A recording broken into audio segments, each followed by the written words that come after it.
Dear students, Bharathiar University School of Distance Education July 2022 exam രജിസ്ട്രേഷനുമായിട്ട് ബന്ധപ്പെട്ട notification വന്നിട്ടുണ്ട്. അന്നേരം എങ്ങനെ എക്സാം രജിസ്റ്റർ ചെയ്യാമെന്നുള്ള കാര്യങ്ങൾ നമ്മൾ സ്റ്റെപ്പ് ബൈ സ്റ്റെപ്പായിട്ട് പറയുകയാണ്. അതിനു മുമ്പ് രണ്ട് കാര്യങ്ങൾ. എക്സാമിനേഷൻ്റെ രജിസ്ട്രേഷൻ ഓൺലൈൻ വഴിയാണ് നടക്കുന്നത്. ലാസ്റ്റ് ഡേറ്റ് ഈ വരുന്ന ജൂൺ 15 ആണ്. രണ്ടാമത്, ആസ് പെർ ഇപ്പോഴത്തെ നോട്ടിഫിക്കേഷൻ പ്രകാരം ജൂലൈ 13 എക്സാംസ് കമൻസ് ചെയ്യുമെന്നാണ് പറയുന്നതെങ്കിലും അതിലൊരു ക്ലാരിറ്റി ഇതുവരെ വന്നിട്ടില്ല. കാരണം ടൈം ടേബിൾ പബ്ലിഷ് ചെയ്താൽ മാത്രമേ ആ ഡേറ്റിൽ എക്സാം നടക്കൂ എന്ന് നമുക്കൊരു 90% എങ്കിലും ഉറപ്പ് പറയാൻ പറ്റത്തുള്ളൂ. അന്നേരം എങ്ങനെയാണ് എക്സാം രജിസ്ട്രേഷൻ ചെയ്യേണ്ടത് എന്നുള്ള കാര്യങ്ങളൊക്കെ പറയുകയാണ്. സിമ്പിൾ ആണെന്ന് കരുതി വേഗത്തിൽ ചെയ്ത് ഒരു പ്രോബ്ലം ആക്കരുത്. വളരെ സൂക്ഷ്മതയോടെ എല്ലാവരും എക്സാം രജിസ്റ്റർ ചെയ്യാൻ ശ്രമിക്കുക. ഭാരതിയാർ യൂണിവേഴ്സിറ്റിയുടെ b-u.ac.in എന്ന സൈറ്റിൽ ചെല്ലുമ്പോൾ തന്നെ നിങ്ങൾക്ക് സ്കൂൾ ഓഫ് ഡിസ്റ്റൻസ് എഡ്യൂക്കേഷൻ്റെ നോട്ടിഫിക്കേഷൻ കാണാം.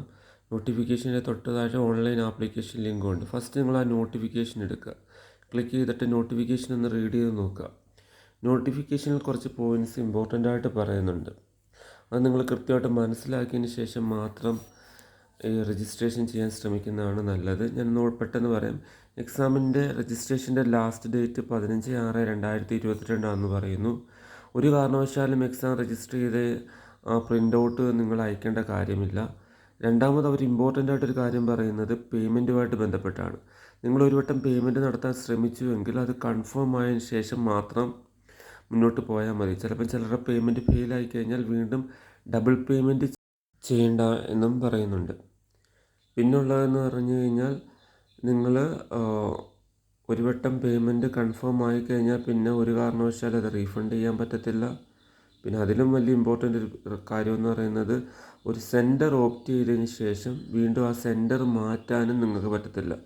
ആപ്ലിക്കേഷൻ ഫില്ല് ചെയ്യുന്ന സമയത്ത് കൊടുത്ത സെൻറ്ററ് നിങ്ങൾക്ക് എന്ത് ചെയ്യാൻ പറ്റത്തുള്ളൂ, ഫൈനൽ, അതായത് അത് ഫൈനലൈസ്ഡ് ആണ്. പിന്നെ നിങ്ങൾക്കത് ഒരു കാരണവശാലും യൂണിവേഴ്സിറ്റി റിക്വസ്റ്റ് ചെയ്താൽ പോലും അത് ചേഞ്ച് ചെയ്യാൻ പറ്റത്തില്ല. ഇനി നമുക്ക് എക്സാമിൻ്റെ ആ രജിസ്ട്രേഷൻ്റെ കാര്യങ്ങളിലേക്ക് പോകാം. അപ്പം ഞാൻ ബാക്കിയുള്ള കാര്യങ്ങൾ ആ സ്റ്റെപ്പ് ബൈ സ്റ്റെപ്പ് പ്രൊസീജിയറിൽ എക്സ്പ്ലെയിൻ ചെയ്യാം. അന്നേരം കഴിഞ്ഞ പ്രാവശ്യം പറ്റിയ കുറേ എറേഴ്സും ഇതിൻ്റെ കൂടെ ഞാൻ പറയുന്നുണ്ട്. അതനുസരിച്ചിട്ട് ചെയ്യുക. ഈ പോർട്ടൽ വളരെ സിമ്പിൾ പോർട്ടലാണ്. പക്ഷേ ഈ നെറ്റ്വർക്ക് ഇഷ്യൂസ് കാരണം പല പല പ്രോബ്ലംസ് സ്റ്റുഡൻസിന് ഉണ്ടാവാറുണ്ട്. അന്നേരം നേരെ ഒന്നെങ്കിൽ ഭാരതിയാർ യൂണിവേഴ്സിറ്റിയുടെ മെയിൻ സൈറ്റിൽ പോയിട്ട് നോട്ടിഫിക്കേഷൻ ലിങ്ക് ഉണ്ട്. ആ ലിങ്കിൽ ചെന്ന് ഓൺലൈൻ ആപ്ലിക്കേഷൻ എന്നുള്ള ആ ഒരു പോർഷനിൽ ക്ലിക്ക് ചെയ്യുക. അല്ല എങ്കിൽ നമുക്ക് ചെയ്യാൻ പറ്റുന്നത് എക്സാം ആപ്ലിക്കേഷൻ .b-u.ac.in എന്നുള്ള ആ ലിങ്ക് ഡയറക്റ്റ്ലി കയറിയാലും നിങ്ങൾക്ക് എന്ത് ചെയ്യാൻ പറ്റും, എക്സാമിനേഷൻ്റെ രജിസ്ട്രേഷൻ വിൻഡോയിലേക്ക് പോകാൻ പറ്റും. അന്നേരം എക്സാമിനേഷൻ്റെ രജിസ്ട്രേഷൻ വിൻഡോയിലേക്ക് ചെന്ന് കഴിയുമ്പോൾ എന്തൊക്കെ ചെയ്യണം എന്നുള്ള കാര്യങ്ങൾ നമുക്കൊന്ന് ഡിസ്കസ് ചെയ്യാം. എക്സാം വിൻഡോയിൽ ആദ്യം ചെല്ലുമ്പം രജിസ്റ്റർ നമ്പർ എന്നുള്ളൊരു ഓപ്ഷൻ ഉണ്ട്.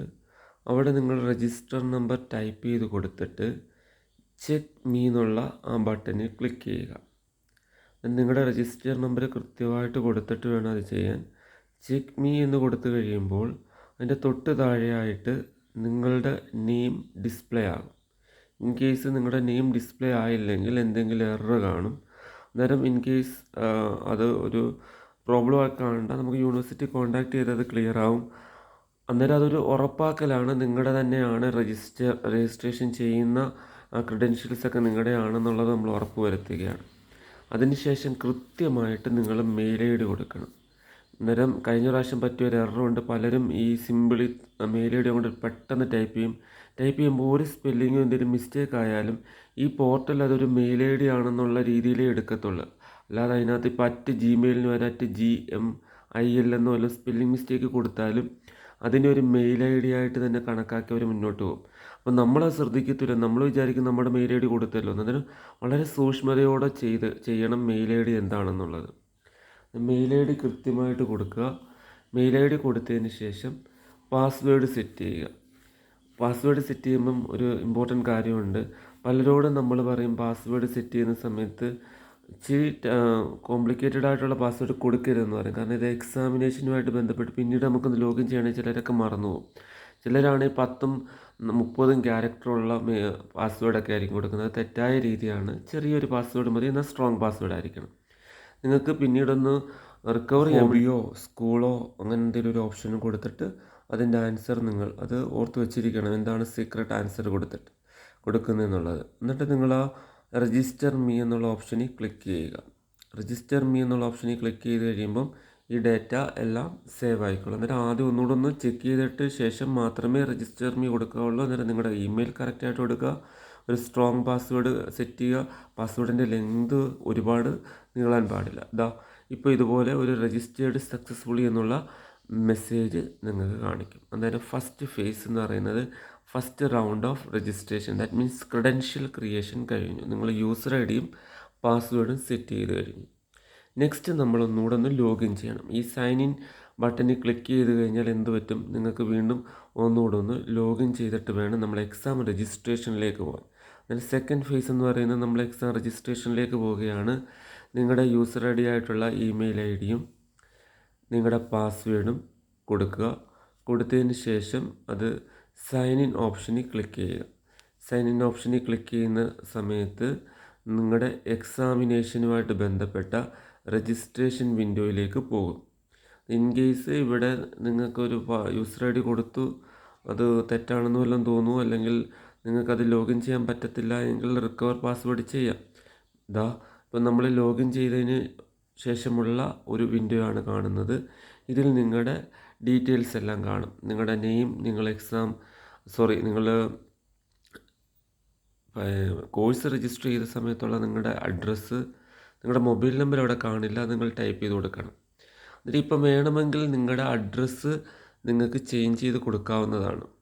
ആ അഡ്രസ്സിലോട്ടായിരിക്കും നിങ്ങളുടെ ഫൈനൽ മാർക്ക് ലിസ്റ്റും പ്രൊഫഷണൽ സർട്ടിഫിക്കറ്റും വരുന്നത്. ഫസ്റ്റ് ഇയർ ചെയ്യുന്നവരാണെങ്കിൽ അവർ first year mark list, second year ആണെങ്കിൽ സെക്കൻഡ് ഇയർ മാർക്ക് ലിസ്റ്റ്, അങ്ങനെയുള്ള. അതിനുശേഷം നിങ്ങളുടെ മൊബൈൽ നമ്പർ കൃത്യമായിട്ട് കൊടുക്കാൻ ശ്രമിക്കുക. തെറ്റരുത് ഒരു കാരണവശാലും. മൊബൈൽ നമ്പർ കറക്റ്റായിട്ട് കൊടുക്കുക. ഒന്നുകൂടെ കൊടുത്തിട്ട് ഒന്ന് വെരിഫൈ ചെയ്യുക. അതിനുശേഷം നിങ്ങളുടെ കോഴ്സ് കൊടുത്തിരിക്കുന്നത് കറക്റ്റാണോ നോക്കുക. ഈ എക്സാം വിൻഡോയിൽ യൂണിവേഴ്സിറ്റി കൊടുത്തിരിക്കുന്ന എന്തെങ്കിലും ഡേറ്റയിൽ മിസ്റ്റേക്കുകൾ ഉണ്ടെങ്കിൽ നിങ്ങൾക്ക് യൂണിവേഴ്സിറ്റിയിൽ കോൺടാക്റ്റ് ചെയ്യാവുന്നതാണ്. നിങ്ങൾ മൊബൈൽ നമ്പർ കൊടുത്തു. അതിനുശേഷം നിങ്ങൾ കൊടുത്തിരിക്കുന്ന ഇമെയിൽ ഐ ഡി എന്ന് പറയുന്നത് രജിസ്ട്രേഷൻ സമയത്ത് കൊടുത്തിരിക്കുന്ന ഇമെയിൽ ഐ ഡിയാണ്, അത് കറക്റ്റാണോ നോക്കുക. നിങ്ങളുടെ സ്റ്റഡി സെൻറ്റർ, അതായത് യൂണിവേഴ്സിറ്റിയുടെ രജിസ്റ്റേർഡ് സ്റ്റഡി സെൻറ്റർ ഏതാണെന്ന് നോക്കുക. നിങ്ങൾ രജിസ്റ്റർ ചെയ്തിരിക്കുന്നത് ഏതാണോ അത്, ആ സ്റ്റഡി സെൻറ്റർ ഡിസ്പ്ലേ ചെയ്യും. അത് കഴിഞ്ഞിട്ടാണ് എക്സാം സെൻറ്റർ എന്നുള്ള ഓപ്ഷൻ വരുന്നത്. വളരെ സൂക്ഷ്മതയോടെ കൊടുക്കണം.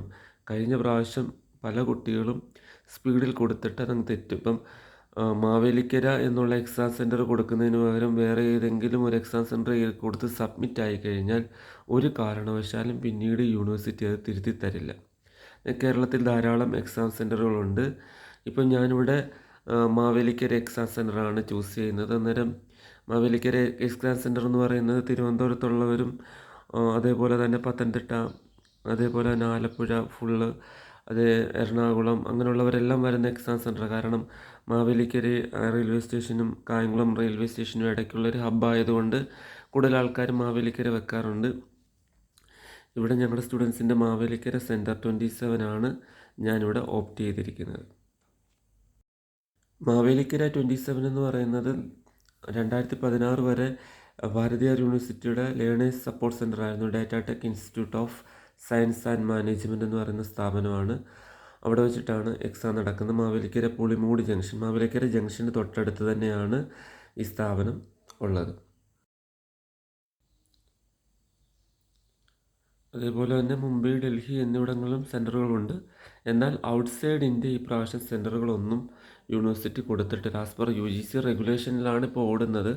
അതുകൊണ്ട് തന്നെ പുറത്തുള്ള സെൻറ്റേഴ്സിന് അവർക്ക് ലിമിറ്റേഷനുണ്ട്. അതുകൊണ്ടാണ് ഇന്ത്യക്ക് ഔട്ട്സൈഡ് സെൻറ്ററൊന്നും കൊടുത്തിട്ടില്ല. ബട്ട് മാക്സിമം ഹൈദരാബാദ്, ബാംഗ്ലൂർ, ആഗ്ര അങ്ങനെയുള്ള സ്ഥലങ്ങളിലെല്ലാം സെൻറ്ററുകൾ ഓപ്റ്റ് ചെയ്തിട്ടുണ്ട്. കാരണം ധാരാളം സ്റ്റുഡൻസ് ഭാരതിയാറിൽ രജിസ്റ്റർ ചെയ്യുന്നത് കൊണ്ട് തന്നെ അവരുടെ ടെറിട്ടറിയിൽ എക്സാം നടത്തുന്നതിന് അവർക്ക് കുറേ ലിമിറ്റേഷൻസ് ഉള്ളത് കൊണ്ടാണ് അങ്ങനെ ചെയ്തിരിക്കുന്നത്.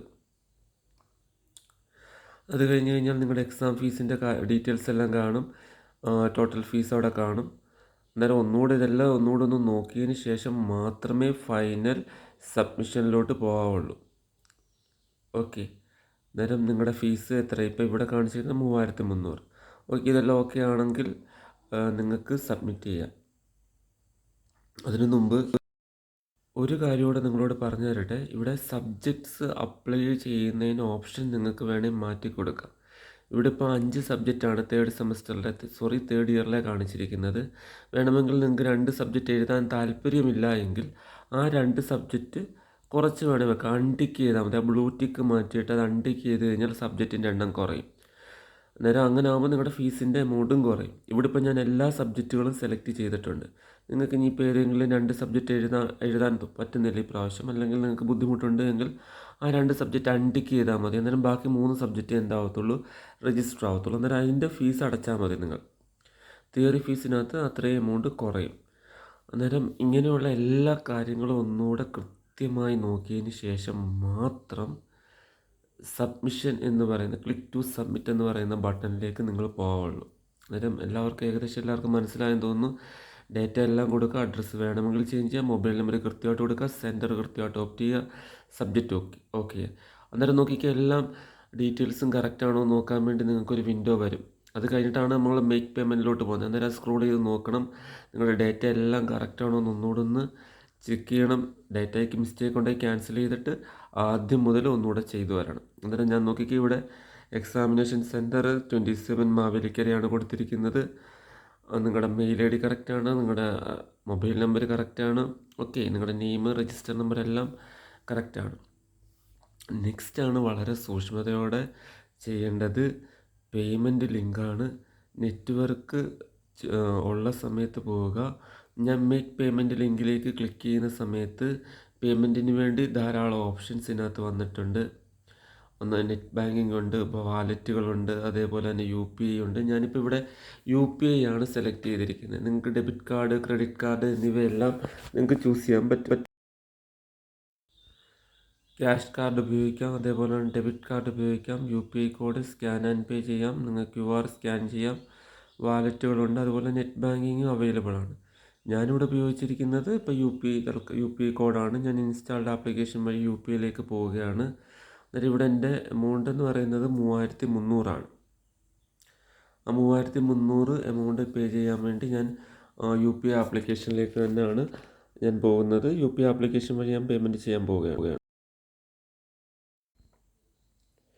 ഞാൻ GPayയിലേക്ക് ലിങ്ക് പോയിരിക്കുന്നുണ്ട്. അന്നേരം ഫസ്റ്റ് ഇവിടെ ആണെങ്കിൽ നിങ്ങൾ പേയ്മെൻറ്റ് സക്സസ്ഫുൾ ആണെങ്കിൽ പേയ്മെൻറ്റ് സക്സസ്ഫുൾ എന്ന് കാണിക്കും. ഫെയിലിയർ ആണെങ്കിൽ ഇവിടെ എന്ത് കാണിക്കും, ഫെയിലിയർ എന്ന് കാണിക്കും. ഫെയിലിയർ ആണെങ്കിൽ നിങ്ങൾ യൂണിവേഴ്സിറ്റിയിൽ കോൺടാക്റ്റ് ചെയ്തേ പറ്റത്തുള്ളൂ. സക്സസ് ആണെങ്കിൽ ഇതുപോലൊരു ആപ്ലിക്കേഷൻ പ്രിൻ്റ് ഔട്ട് വരും. അത് നിങ്ങൾ ആ ആപ്ലിക്കേഷൻ്റെ ജനറേറ്റ് ചെയ്ത ആപ്ലിക്കേഷൻ നിങ്ങൾ പ്രിൻ്റ് ഔട്ട് എടുത്ത് സൂക്ഷിച്ച് വെച്ചേക്കുക. പ്രിൻ്റ് ഔട്ട് എടുത്ത് സൂക്ഷിച്ച് വെച്ചേക്കണം. നാളെ എന്തെങ്കിലും ഒരു പ്രശ്നം ഉണ്ടെങ്കിൽ നമുക്ക് യൂണിവേഴ്സിറ്റി കോൺടാക്റ്റ് ചെയ്യേണ്ടതാണ്.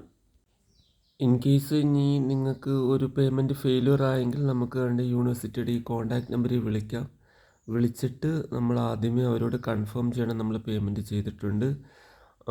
ഇതുപോലെ UPI ട്രാൻസാക്ഷനിലെ എൻ്റെ ട്രാൻസാക്ഷൻ ID ഇതാണെന്ന് അവരോട് പറഞ്ഞ് മനസ്സിലാക്കുക. ഒരു കാരണവശാലും പെട്ടെന്ന് കയറി ഡബിൾ പേയ്മെൻറ്റ് പോകരുത്. ഡബിൾ പേയ്മെൻറ്റിന് പോകരുതെന്ന് പറയുന്നത് കഴിഞ്ഞ പ്രാവശ്യം ഇതേപോലെ ഫസ്റ്റ് ഫെയിലിയർ ആയിട്ടുള്ള കുട്ടികൾ പെട്ടെന്ന് എക്സാമുമായിട്ട് ബന്ധപ്പെട്ട് പെട്ടെന്ന് ചെയ്യണം എന്നുള്ള ഒരു ഇത് വെച്ചിട്ട് പെട്ടെന്ന് കയറി ഇവർ ഡബിൾ പേയ്മെൻറ്റ് ചെയ്തവരുണ്ട്. കാരണം എക്സാം എഴുതണമല്ലോ എന്ന് വെച്ചിട്ട്.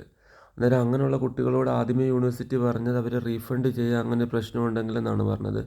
പക്ഷേ നമുക്ക് തന്നെ അറിയാവുന്ന 3-4 കുട്ടികളുടെ റീഫണ്ട് ഇതുവരെ യൂണിവേഴ്സിറ്റി ചെയ്തിട്ടില്ല.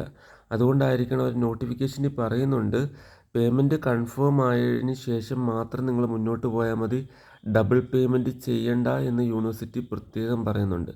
നമുക്കൊരു കാര്യം ഉറപ്പിക്കാം, അങ്ങനെയാണെങ്കിൽ മിക്കവാറും യൂണിവേഴ്സിറ്റി തന്നെ പറയുന്നുണ്ട് ഡബിൾ പേയ്മെൻറ്റ് ചെയ്യേണ്ട. എന്നാൽ ഡബിൾ പേയ്മെൻറ്റ് ചെയ്താൽ ആ എമൗണ്ട് നമുക്ക് ഒരു കാരണവശാലും റീഫണ്ട് ആവത്തില്ല. അന്നേരം ഇപ്പോൾ UG സ്റ്റുഡൻസിനൊക്കെ ആണെങ്കിൽ ഒരു 3000 രൂപ അങ്ങനെയൊക്കെ ആയിരിക്കും എമൗണ്ട് വരുന്നതെങ്കിൽ ഏകദേശം 8000-ഓളം രൂപ വരും MBAക്കാരുടെ. അതുകൊണ്ട് നമ്മൾ ഈ പേയ്മെൻറ്റ് ചെയ്യുമ്പം വളരെ സൂക്ഷ്മതയോടെ ചെയ്യുക, നെറ്റ്വർക്ക് സ്പീഡായിട്ട് ചെയ്യാൻ ശ്രമിക്കുക. ഇപ്പോൾ ഈ ഫസ്റ്റ് 2 ഡേയ്സ് ഭയങ്കര റഷ് ആകാനാണ് ചാൻസ്. എൻ്റെ ഒരു അഭിപ്രായത്തിൽ നിങ്ങളൊരു ഫസ്റ്റ് 2 ഡേയ്സ് അല്ലെങ്കിൽ 3 ഡേയ്സ് ഒന്ന് വെയിറ്റ് ചെയ്തിട്ട് ഇത് എക്സാം രജിസ്ട്രേഷനിലേക്ക് കടന്നാൽ മതി. കാരണം ഇപ്പം ധൃതി വെച്ച് ചെയ്തിട്ട് സെർവർ ബിസിയായി നമുക്ക് പേയ്മെൻറ്റ് ഫെയിലിയർ ആയി കഴിഞ്ഞാൽ യൂണിവേഴ്സിറ്റി വിളിക്കുക എന്ന് പറയുന്നത് ഭയങ്കര ബുദ്ധിമുട്ടുള്ളൊരു ടാസ്ക്കാണ്. അവർ ഫോൺ എടുക്കണമെന്നില്ല, അവരുടെ കുഴപ്പമായിരിക്കത്തില്ല. ധാരാളം വിദ്യാർത്ഥികൾ ഇങ്ങനെ കണ്ടിന്യൂസ്ലി അവിടെ കോൾ ചെയ്യുന്നതുകൊണ്ടുള്ള പ്രശ്നമാണ്. അവർക്ക് അതേപോലെ തന്നെ ഇപ്പം നമ്മൾ BU അഡീഷണൽ COEയിലേക്ക് മെയിൽ അയച്ചാൽ പോലും നോക്കാനുള്ള ടൈം പോലും കാണില്ല. ഇന്നലെ മുതലേ പല സ്റ്റുഡൻസും ഇങ്ങനെ പ്രോബ്ലംസ് റിപ്പോർട്ട് ചെയ്തിട്ടുണ്ട്. രാത്രിയിലിരുന്ന് ചെയ്യാൻ ശ്രമിക്കുക. ഒന്നെങ്കിൽ മോർണിംഗ് ഒരു 4 o'clock 3 o'clock ഒക്കെ നോക്കുക, അല്ലെങ്കിൽ ഒരു 12 o'clock കഴിഞ്ഞ്. എന്തായാലും ഇന്നലെ 12 o'clock വരെ ഭയങ്കര റഷായിരുന്നു. അന്നേരം ഇപ്പം നിലവിൽ എന്തായാലും സൈറ്റ് വളരെ ബിസിയാണ്, സെർവർ ബിസിയാണ്. വളരെ സൂക്ഷ്മതയോടെ എല്ലാവരും എക്സാം രജിസ്റ്റർ ചെയ്യുക.